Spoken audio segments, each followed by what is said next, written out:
Morning विद्यार्थी मित्रों। बेटा आजना लेक्चरनी अंदर लास्ट टाइम ज्यां सुधीनी थियरी चलाई छे एना रिलेटेड दाखलाओनी वात करीए छीए, जेथी करी थियोरिटिकल पोर्शन तमारो पाक्को होय तो तमे एना रिलेटेड दाखलाओ पण गणी शको। तो आजे दाखलाओनी शरूआत करीए छीए। समझो पहला सौथी पहला नंबर में उदाहरण पहलू एटले 5.1 અહીંથી શરૂઆત કરી રહ્યા છીએ। ઉદાહરણ 5.1। ચાલો બેટા ચોપડી તૈયાર, રકમમાં સંપૂર્ણ ध्यान। આકૃતિમાં ચુંબકીય સોયની ચુંબકીય ચાક માત્રા એટલે મોમેન્ટની વાત છે। 6.7 into 10⁻² ampere into metre square. हवे आकृति ऑलरेडी मैं थियरी में दोरेली है, तमारे जाते दोरी देवानी, हूँ नथी दोरतो। लखी दऊं छुं अहींया आकृति दोरवी आ कंपलसरी, केम के आकृति रकम में होय पण आपणे दोरवी पड़े।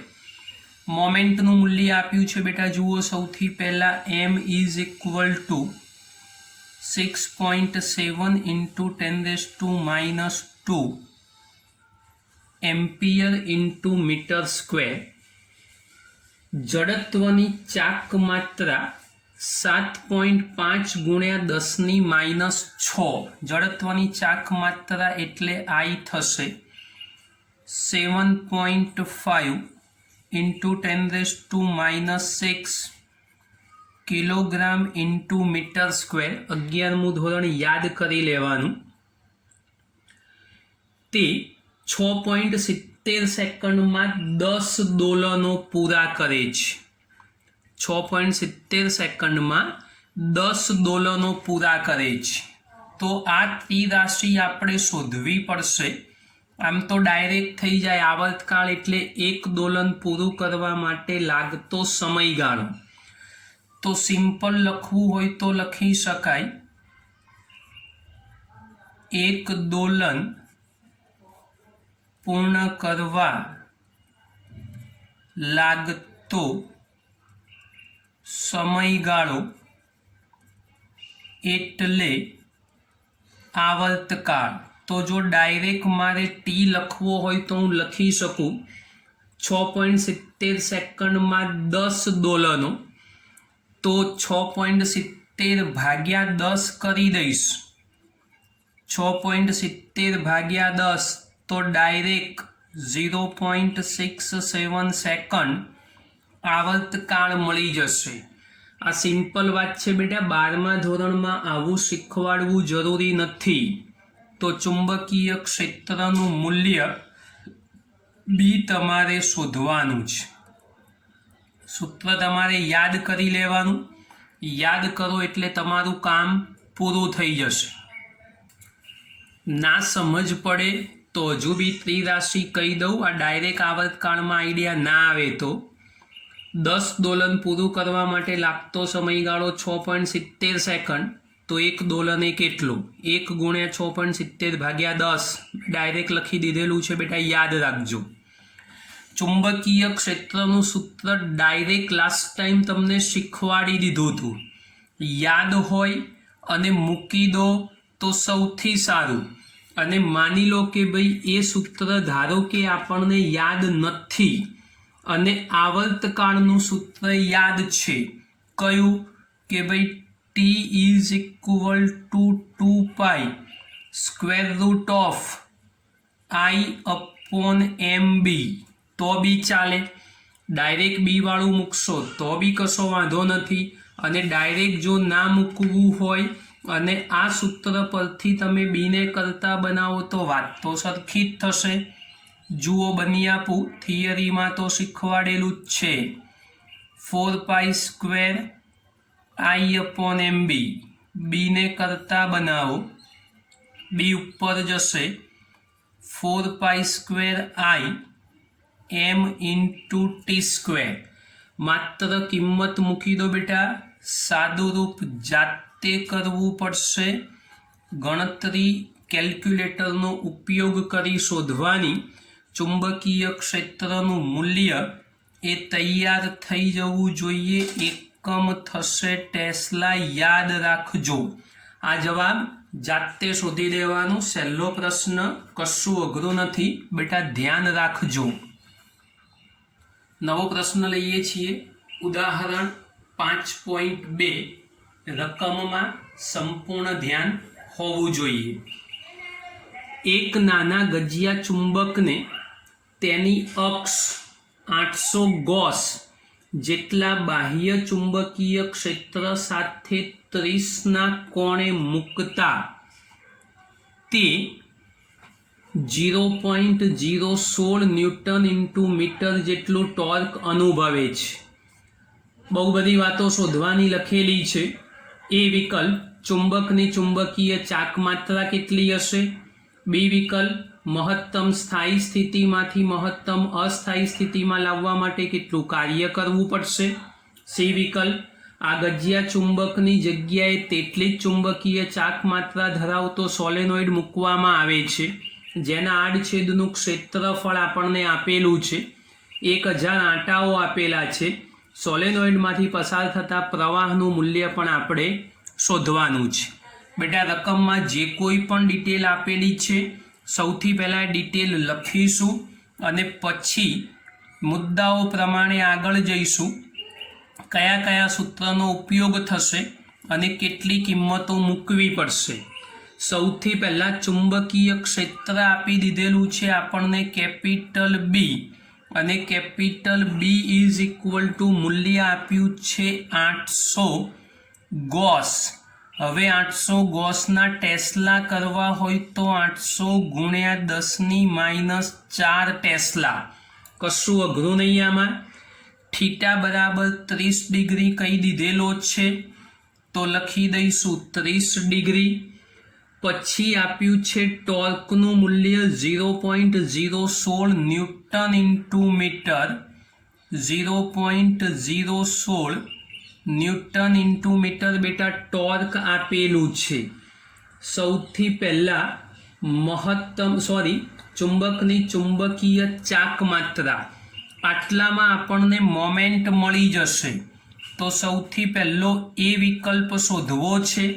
ચાલો એ વિકલ્પ શોધવા માટે આપણું સૂત્ર tau is equal two mb sine theta. ખાલી કિંમત જ મૂકવાની, બાકી કશું કરવાનું નથી. એમને કરતા બનાવો તો ટાઉ અપોન બી સાઇન થીટા થઈ જશે બેટા. હવે ટાઉ તૈયાર, બી તૈયાર, સાઇન થીટા તૈયાર. તો મોમેન્ટનું મૂલ્ય તો આરામથી પ્રાપ્ત થઈ જવાનું. આ ક્વેશ્ચન માર્ક કરી દીધો. પહેલા વિકલ્પમાં મોમેન્ટ મળી ગઈ આપણને. બી વિકલ્પ ઉપર આગળ વધીએ બેટા. ઉપર મોમેન્ટનું મૂલ્ય મેં લખી દીધું એમ્પિયર ઇન્ટુ મીટર સ્ક્વેર એકમ સાથે. બેટા જાતે ગણતરી કરજો. તેને મહત્તમ સ્થાયી સ્થિતિમાંથી અસ્થાયી સ્થિતિમાં લાવવા માટે કરવું પડતું કાર્ય. હવે એના માટે બે થીટાના મૂલ્યો આપણે પસંદ કરવા પડશે. θ1 ઇઝ ઇક્વલ ટુ 0 ડિગ્રી અને θ2 ઇઝ ઇક્વલ ટુ 180 ડિગ્રી. કેમ? તો 0 ડિગ્રી એટલે ચુંબકીય ક્ષેત્રને સમાંતર ડાયપોલ ગોઠવાઈ ગઈ અને 180 ડિગ્રી એટલે એક્ઝેક્ટ વિરુદ્ધ દિશામાં ગોઠવાઈ ગઈ. આ સ્થાયી અને અસ્થાયી સ્થિતિ માટેની વાત થઈ. તો એના માટે કરવું પડતું કાર્ય મેં લાસ્ટ ટાઈમના ચેપ્ટરમાં બી આ સૂત્ર તમને કીધું હતું.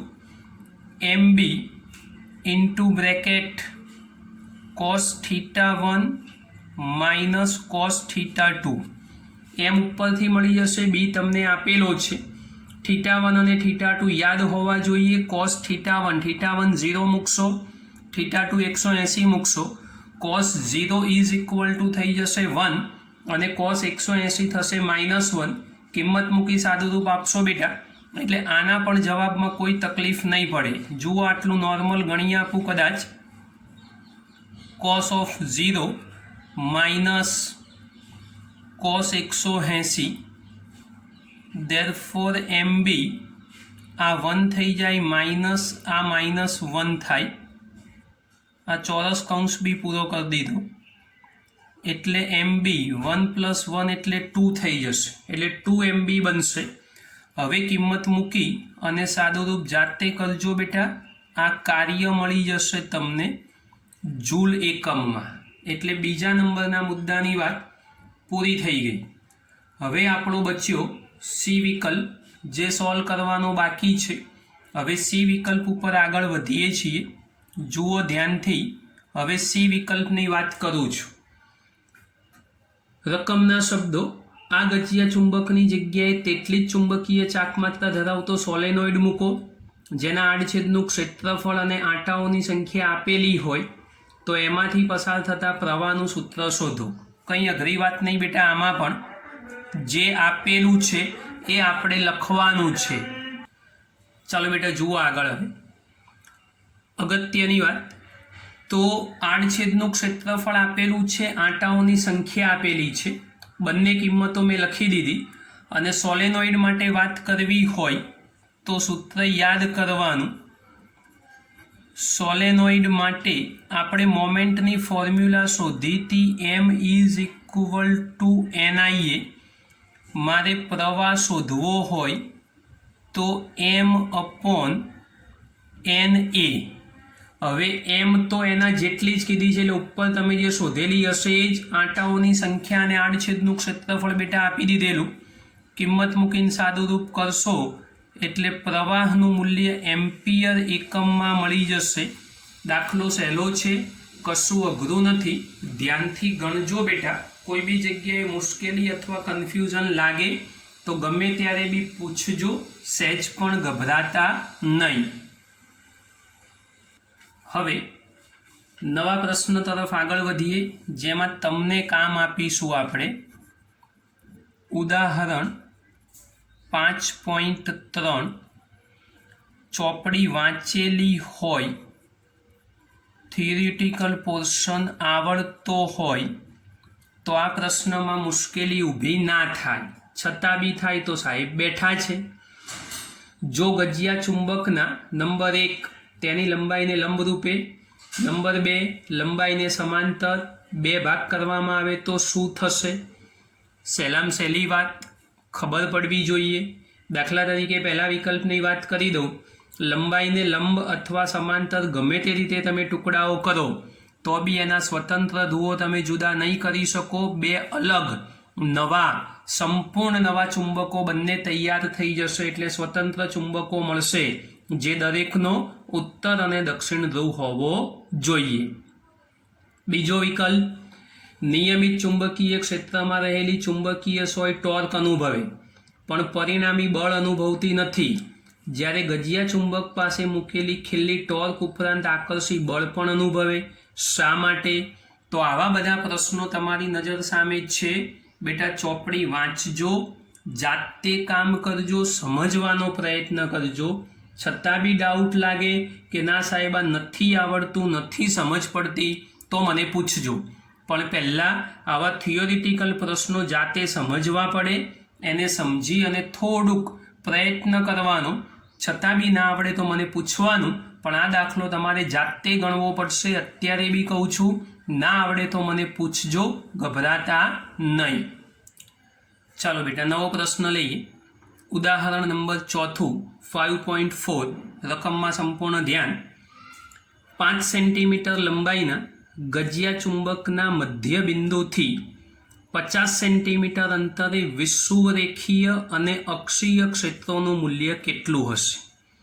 ઉદાહરણ 5.2ની જેમ જ ગજિયા ચુંબકની ચુંબકીય ચાકમાત્રા 0.4 એમ્પિયર × મીટર² છે. એક થિયરી તો સૂત્ર બગડાવાળી સાબિત કરાવી દીધી, બીજી બગડા વગરની હોય એ આપણને ખબર જ હોવી જોઈએ. તો એ બગડા વગરની થિયરીનો ઉપયોગ અહીંયા થશે બેટા. સમજજો. 5 સેન્ટીમીટર લંબાઈ તો L = સૌથી પહેલાં 5 સેન્ટીમીટર તો 5 × 10⁻² મીટર. પહેલું કામ પૂરું કરી દીધું. 50 સેન્ટીમીટર અંતર, R અથવા X તમે જે લેવું હોય, R = 50 સેન્ટીમીટર 50 ગુણ્યા 10⁻2 મીટર આક્ષી અંતર મળી ગયા આપણને। મોમેન્ટનું મૂલ્ય આપી દીધેલું છે ભાઈ m is equal to 0.40 ampere into metre square, તો એ બી તૈયાર થઈ ગયું। બંને વાતો શોધવાની છે, એક બગડા વગરનું અને એક બગડાવાળું સૂત્ર થશે। સૌથી પહેલા નંબરમાં વિષુવવૃત્તીય ક્ષેત્ર માટે વાત કરીશું। ચલો, વિષુવવૃત્તીય ક્ષેત્ર માટે વાત કરવું હોય તો આપણું સૂત્ર B is equal two μ0m, બગડા વગરનું સૂત્ર, છેદમાં થશે 4πr³। અગત્યની વાત ધ્યાન રાખવાની, ખાલી કિંમત મૂકશો, સાદુરૂપ આપશો એટલે જવાબ ટેસ્લા એકમમાં મળી જશે। જાતે જ ગણવાનો છે પ્રશ્ન, ગણતરી સાહેબ ના શીખવાડે, આ યાદ રાખવાનું। પહેલી વાત પૂરી થઈ ગઈ આપણી। બીજા નંબરની વાત કરીએ તો અક્ષવાળી વાત થશે। તો અક્ષવાળી વાત સહેલી, એમાં કશું અઘરું નહીં, એટલે નંબર 2 અક્ષ માટે। ચલો, અક્ષ માટે વાત કરવું હોય તો બગડાવાળું સૂત્ર શું કરશો ભાઈ?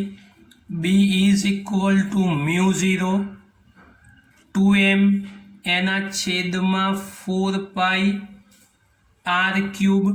ફરી કિંમત મૂકો, સાદુરૂપ આપો, જવાબ જાતે થાય। ફરક એક જ, મગજ થોડું ચલાવવાનું, ઉપર જે જવાબ આવશે એને 2 વડે ગુણો એટલે નીચેનો જવાબ આવી જાય। જોઈ લો, ખાલી બગડાનો જ ફરક છે, બીજો કોઈ જ ફેરફાર નથી। 2 વડે ગુણશો બેટા એટલે જવાબ આરામથી મળી જશે, બીજું વધારાનું કંઈ કામ કરવાની જરૂર નથી। હવે સ્વાધ્યાયનો 5.3 સ્વાધ્યાયનો ત્રીજો પ્રશ્ન। આ સહેલા સૂત્રો છે બધા। એક નાના ગજિયા ચુંબકને તેની અક્ષ 0.25 ટેસ્લાના નિયમિત બાહ્ય ચુંબકીય સાથે 30નો કોણ બનાવે તે રીતે મૂકતા 4.5 ગુણ્યા 10⁻2 જૂલ જેટલો ટોર્ક અનુભવે મેગ્નેટિક મોમેન્ટનું મૂલ્ય શોધો। હવે બેટા આમાં કંઈ નવું નથી, હમણાં તમને ઉદાહરણ શીખવાડ્યું એના જેવી જ વાત। ચાલો, જે આપેલું છે એ લખી દઈએ। સૌથી પહેલા 0.25નું ચુંબકીય ક્ષેત્ર B is equal to 0.25 tesla. ખૂણાનું મૂલ્ય આપી દીધેલું છે 30 ડિગ્રી। બાકી વાત રહી આપણા ટોર્ક માટેની, તો tau is equal to 4.5 into 10⁻² joule. મોમેન્ટનું મૂલ્ય ખાલી શોધવાનું। તો ચાલો મોમેન્ટ માટેની વાત કરશો તો સૂત્ર આપણું ટોર્કવાળું, ટાઉ બરાબર mb સાઇન થીટા। આમાંથી એમને કરતા બનાવશો તો tau upon b sine theta, એમ તમારો મળી જશે આરામથી। યાદ રાખજો, અગત્યની વાત, એકમ સાથે આ મૂલ્ય શોધી દેવાનું, કિંમત મૂકી ગણતરી જાતે કરવાની। ચાલો, સ્વાધ્યાયનો 5.5 ખૂબ નજીક વીંટાળેલા 800 આંટાવાળા અને 2.5 ગુણ્યા 10⁻4 મીટર સ્ક્વેર આડછેદનું ક્ષેત્રફળ ધરાવતા સોલેનોઇડમાંથી 3 એમ્પિયર પ્રવાહ પસાર થાય છે। સોલેનોઇડ કઈ રીતે ગજિયા ચુંબકની જેમ વર્તશે તે સમજાવો, તેની સાથે સંકળાયેલી મેગ્નેટિક મોમેન્ટ પણ શોધો। કંઈ અઘરું નહીં બેટા, સહેલું, ખાલી ધ્યાનથી સમજો। આંટાની સંખ્યા આપી દીધેલી છે n ઇઝ ઇક્વલ ટુ 800, આ પહેલી વાત। આડછેદનું ક્ષેત્રફળ આપણી પાસે તૈયાર છે 2.5 ગુણ્યા 10⁻4 મીટર સ્ક્વેર। પ્રવાહ પસાર થાય છે I બરાબર 3 એમ્પિયર। મોમેન્ટનું મૂલ્ય શોધવાનું છે. હમણાં જ ઉદાહરણમાં તમને શીખવાડ્યું એ જ પ્રમાણે કામ કરવાનું. m = NIA. ખાલી કિંમત મૂકશો બેટા, સાદું રૂપ આપી દેશો એટલે જવાબ તૈયાર થઈ જશે. એકમ લખવાના રાખજો. સ્વાધ્યાયનો છઠ્ઠો પ્રશ્ન લઈ લઈએ. એને કનેક્ટેડ છે માટે જોડે પૂરો કરીએ. સમજો જરા. તો સ્વાધ્યાયનો છઠ્ઠો દાખલો સ્વાધ્યાય 5.5માં દર્શાવેલ સોલેનોઇડ શિરોલંબ દિશામાં મુક્ત પરિભ્રમણ કરી શકે તેમ હોય અને સમક્ષિતિજ દિશામાં 0.25 ટેસ્લા જેટલું નિયમિત ચુંબકીય ક્ષેત્ર લગાડવામાં આવે તો જ્યારે સોલેનોઇડની અક્ષ આપેલ ક્ષેત્ર સાથે 30નો કોણ બનાવે ત્યારે તેની પર લાગતું ટોર્ક શોધો. તો મોમેન્ટ મળી ગઈ છે. ખૂણો આપી દીધેલો છે 30 ડિગ્રી. મોમેન્ટ ઉપરના પ્રશ્નમાંથી લેવી પડશે. જે ઉપર તમે શોધશો એ જ. ચુંબકીય ક્ષેત્ર આપી દીધેલું છે B = 0.25 ટેસ્લા અને ટોર્કની વેલ્યુ આપણે શોધવાની છે. તો ટોર્ક ટાઉ = mb sin θ.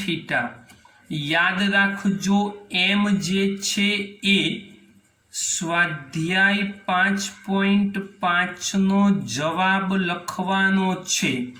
બાકી કિંમત મૂકી સાદું રૂપ આપશો એટલે આ જવાબ મળી જશે. જાતે શોધી દેજો બેટા. છેલ્લો દાખલો કશું અઘરું નહીં. આ બધા રિલેટેડ પ્રશ્નો છે કે જે સહેલા છે, સરળતાથી કરી શકાય એવા છે. તો આટલા દાખલાઓ આજના લેક્ચરમાં રાખીએ છીએ. આજે લેક્ચરની સાઈઝ રોજ કરતાં થોડીક નાની રાખી છે કેમ કે નાના દાખલાઓ છે. હવે નેક્સ્ટ લેક્ચરની અંદર હજુ બીજા આવા રિલેટેડ દાખલાઓ બાકી રહ્યા એ અનુકૂળતા હશે તો એ કરીશું, નહીં તો નવી થિયરી આગળના લેક્ચરથી શરૂ કરી દઈશું. પણ બેટા આગળ બી મેં કીધું તું, ફરી કહું છું, ચોપડીમાં ખાસ વાંચવાનો પ્રયત્ન કરજો તો જ આ ચેપ્ટરમાં ફાયદો થશે, નહીં તો 100% નુકસાન થશે. આટલી બાબતો યાદ રાખજો. તો વધારે વાતો આવતા લેક્ચરમાં કરીશું.